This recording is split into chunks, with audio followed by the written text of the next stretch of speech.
we have a multi-level project where this was all originally just grass. And what they do is they put in a percentage of plants for the landscape, but it's nowhere near what was here before they developed.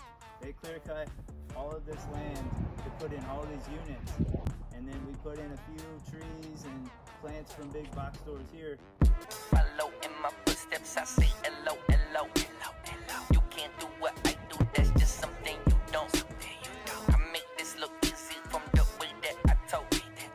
On dimension, I be turning suckers to ghosts. But a lot of these local pollinators and birds, they don't know these foreign plants that you get from big box stores. You got to go to native plant nurseries. You got to get edibles from permaculture group gardeners and plant nurseries. If you start putting these plants back into your landscape, you'll start seeing more birds.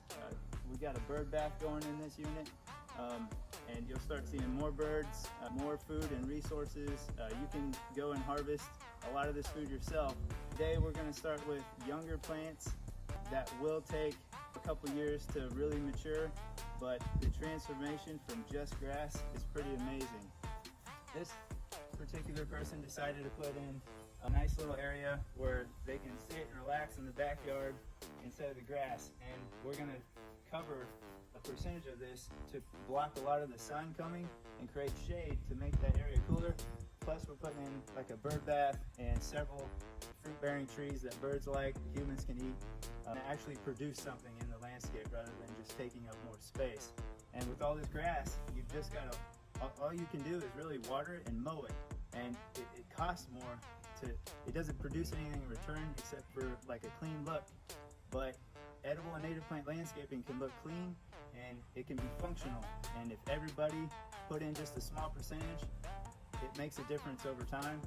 To learn more about this, you can research Doug Tallamy with homegrownnationalpark.org, or we wrote a book called Bringing Nature Home, where everybody can contribute to make up for our loss with new development because of all these insects, pollinators, birds that all rely on these trees and wild vegetation.